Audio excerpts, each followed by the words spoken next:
What's going on, everybody? Brett here, and we're back playing some more Total War Warhammer 2. Today is going to be a subscriber replay from my good buddy Triarii, and he's playing the Warriors of Chaos up against the Empire, and he's brought a pretty ballsy build, which I think is going to suit this map very well. I think the map is going to be a key part in his hopeful success this battle. Let's not spoil anything, and let's go ahead and break down the armies a bit in slow mode. But if you looked at the unit cards before the battle started, you noticed that he took not one, not two, really not even three Hellcanons. He took two Hellcanons and then the Soul of Damnation, which is the Regiment of Renown. It has a unique ability that if anyone gets too close to it, it gets a supercharged reload speed. It's called Soul Devourer. They have to be within 200 meters of it. But if some enemies are just kind of like fighting around it, it'll start shooting super fast, and it has a lot of ammunition. 39 shots compared to 24 on a standard Hellcanon. So if you're able to protect this, you can generate a huge amount of value over the course of a long game. And then protecting each Hellcanon is a group of Chaos Warriors with halberds. So these dudes are excellent. They can fight other infantry, but against any form of cavalry, they will absolutely rip them to shreds. So I also like his deployment here. He's kind of making use of this high ground, making use of this ridge, and it's going to be very effective at protecting his artillery versus the very scary artillery of the Empire, which is already looking to chunk down Kolek, who is just a massive target with a giant HP pool. But here we have, there we go, the Hammer of the Witches, amazing magic damage on its ammunition, and just a standard great cannon as well. But the Hammer of the Witches, I've gone over this, many times, but it has physical resistance, which makes it very good at counter sniping other pieces of artillery. But the magic damage will bypass physical resistance, which isn't a huge thing on Kolek. He doesn't have any physical resistance. But it is just an incredibly powerful and accurate artillery piece, which the Empire, you really can't go wrong whenever you bring it. Now, right at the beginning, we'll see here they have some Vanguard Outriders, which are excellent against Chaos. They have really good armor-piercing values, they're mobile, and of course they do have Vanguard, so sometimes they can find themselves in some very interesting positions. They don't have 360 field of fire, let's say like the Pistoliers, so they really need to be pointing at what they're shooting at. And if he's going to, have a unit of, let's say, Poison Warhounds or Marauder Horsemasters, Outriders get wrecked by those units because they can chase you down and butcher you, and you can't really answer that. Their speed of 84 is not quite enough to run away from the 95 speed of a Chaos Warhound with Poison.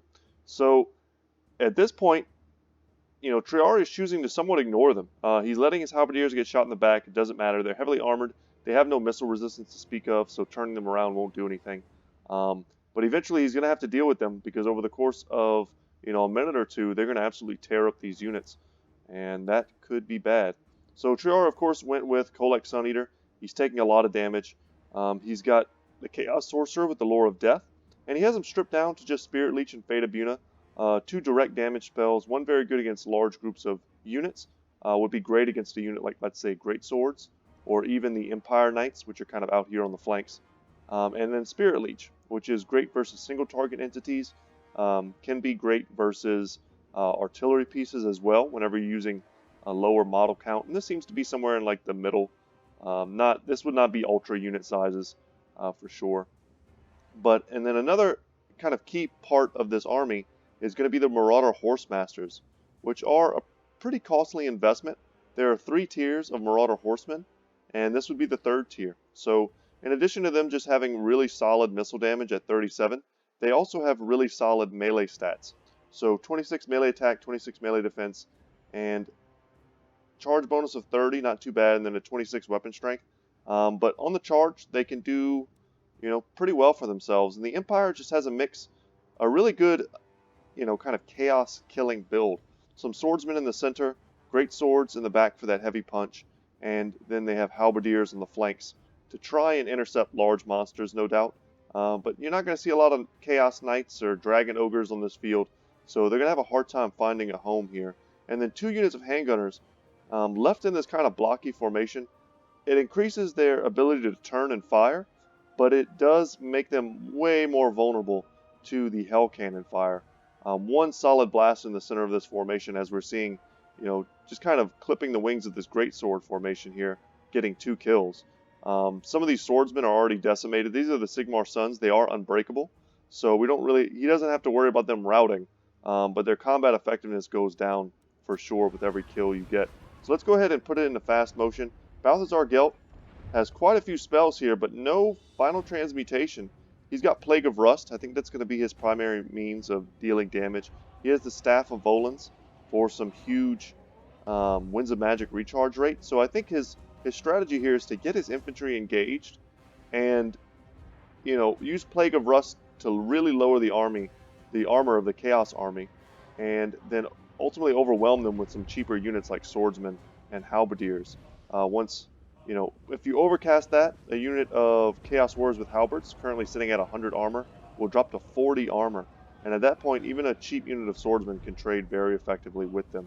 So the Empire Knights are looking to get up and around and go for a charge. The Witch Hunter here has a lot of his unique abilities. He's got Slippery for melee defense plus speed.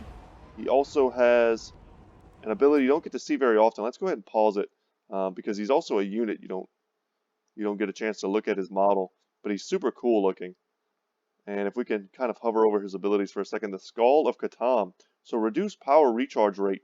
You drop this on let's say the Lore of Deathcaster, and he's going to have a hard time, getting out those Fate of units for sure.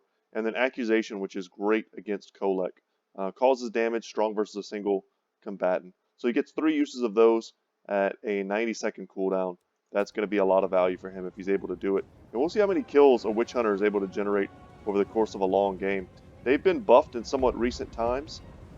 Their missile damage is pretty high, but it didn't used to pierce. So if they shot, this Chaos Warriors with halberds, that missile would hit the first guy and maybe kill him, but it wouldn't go through the line. Now you'll see here, look how many guys go down with one shot. And this is the perfect kind of vantage point for him, just shooting down the line. The Chaos Warhounds with poison have gotten into and amongst these Empire Knights, and they're going to slow them down. They were trying to get onto the Outriders, but with the Empire Knights supporting, it's going to be difficult to do. But 2 units of halberds over here should be able to slow their roll. A beautiful shot. I kind of missed it, man. I can't believe it. But there were some amazing Hellcanon shots into these blobbed up handgunners, and it was kind of a case of they were standing right on top of each other, and they were also, in that kind of block formation. Now the Silver Bullets, the Regiments of Renown, they do have stalk, so they're pretty much invisible unless they're firing. But the other unit was, of course, visible, and just targeting them, he was able to incidentally hit the Silver Bullets, which was pretty brutal.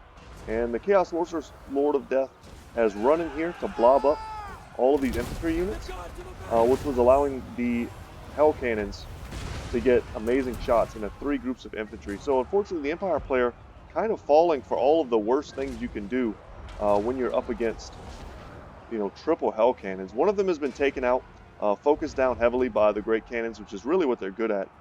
Had the Empire player been focusing on that since the beginning, sniping out Hellcanon pieces, and instead of shooting Kolek, Transmutation of Lead also going off here. So we got minus armor, minus melee attack, minus weapon damage, but it's too late. There's no infantry here to take advantage of that. And the Great Cannons are still focused on these Chaos Warriors with halberds, not the best target. The Horsemasters are getting a chance to use the ammunition. One of them routed, but has come back. The Silver Bullets are coming back to join the fight as well. But right now, they should be shooting at the Soul of Damnation, the Great Cannons, that is. This is still online, 180 kills. So many units are currently shattering. The Witch Hunter, up to 60 kills, just from, blasting off these Chaos Warriors. And the Outriders now, using their speed, their mobility, being microed effectively, staying away from the Chaos Warriors with halberds. And they're going to be able to shoot downhill, and their armor piercing is going to do a lot of damage. We can watch them get torn up for a second. They'll probably get another volley or 2 before they have to run. But there they go. And like I said earlier, they have no fire while moving, so they have to constantly be repositioned. They're a pretty micro-intensive unit. And here, the Silver Bullets back online, going to be tearing into the Marauder Horsemasters. And the Great Swords have to chase, but we'll see if Triarii gets his focus turned to these Silver Bullets, because right now they're being used to pretty great effect against these Horsemasters, that's for sure. A couple shots from the Hellcanons are going to rout what remains of these Halberdiers and Swordsmen. The Chaos Warriors with halberds are going to go ahead and get onto them. Sigmar's Sons, unbreakable, fighting Kolek, using Star Crusher. Very effective. And Balthazar Gelt went down, I believe, to some Spirit Leeches. He got in a bit over his head against Kolek. Kolek took advantage, smashed him with the hammer, and then some follow-up Spirit Leeches went ahead and cleaned him up. I want to say he died in this general area, somewhere around here. One thing I noticed, I watched this replay just to make sure it was still compatible. It was a bit of an older replay. But I did notice something that Triarii was doing that I think is a pretty common, I'm going to call it a mistake, that a lot of players do. It's overcasting with the Spirit Leech when you don't really need to. So when you overcast with Spirit Leech, all it does is give you an extended cast range. And that's something they changed a long time ago. I believe when it first was implemented, it actually did increase your damage or the duration or something like that. But over time, they did change that effect to simply increase the range at which you could cast the ability.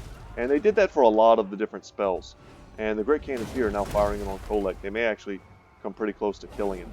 But I noticed it happened quite a bit this battle, the first time I watched.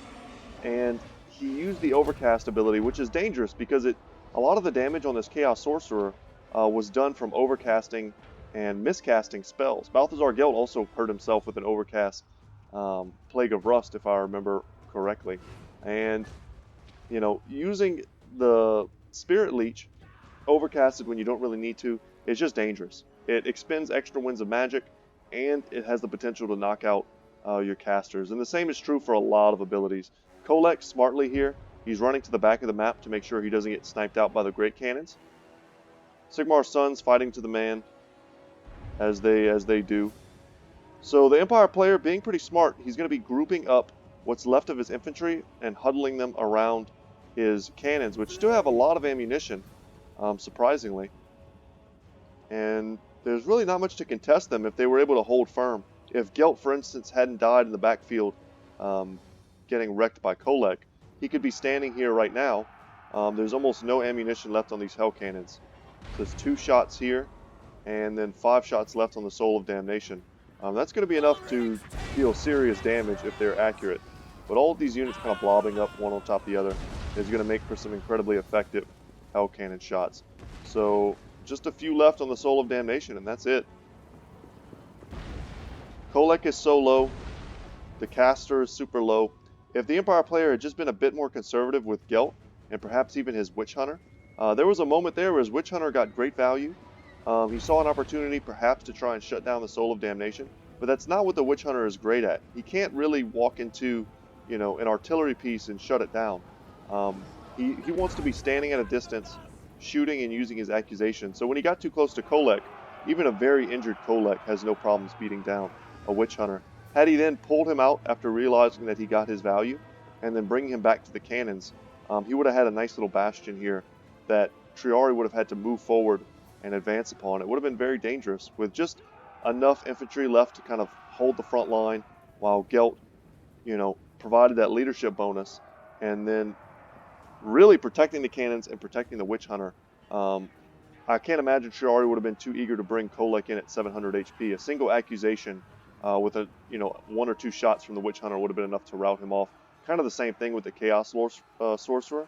But here you see the great dual value of the Marauder Horsemasters.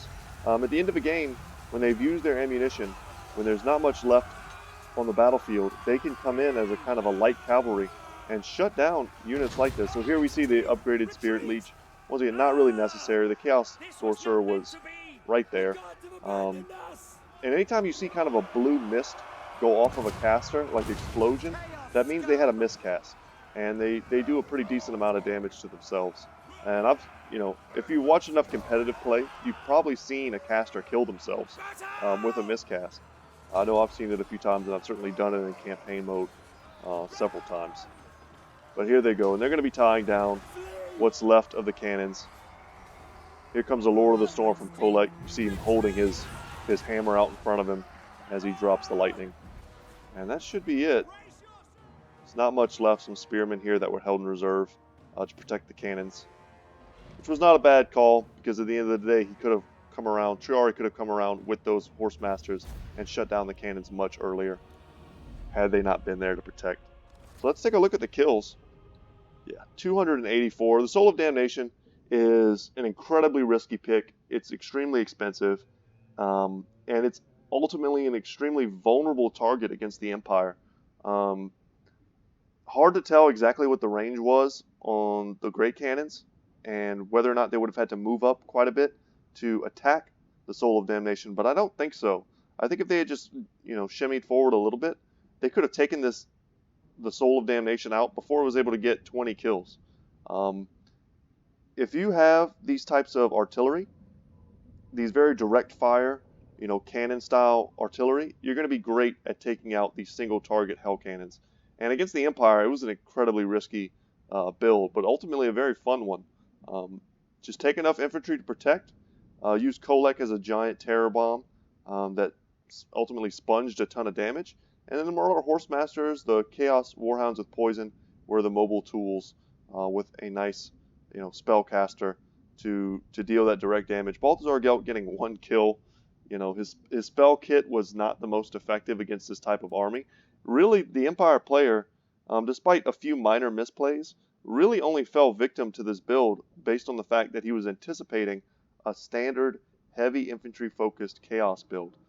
Great swords and halberdiers were definitely meant to combat that. So were handgunners, great cannons, outriders. All we're seeing here is lots of armor piercing with just enough chaff units to absorb damage for the front line and to protect the back line. And even the Witch Hunter, to me, screams anti-chaos build. And he was able to get his value, which is great. A lot of times players miss micro this unit just from not getting a chance to play with them very often. But good to see Bregneth. He found his niche. You want to sit them on the side of a formation and just let them shoot in for as long as your opponent will let you, and then you relocate. And you do that as many times as necessary until his ammunition is gone, he's used all his accusations, and then when that's done, you throw him into melee. So, anyway, very entertaining game. Thank you guys so much for watching. Once again, my name is Brett. My channel is Good Talk Gaming. Big thanks to Triarii for continuing to send in his replays. I hope if you're watching at home right now and you play Total War Warhammer 2 and you have some exciting replays, feel free to send them in. I love kind of mixing them in between my replays, and that way I get to see what other people are doing in the meta and seeing kind of what works and what doesn't, and we can all learn together from that. So guys, as always, I will see you in the next one. Take care.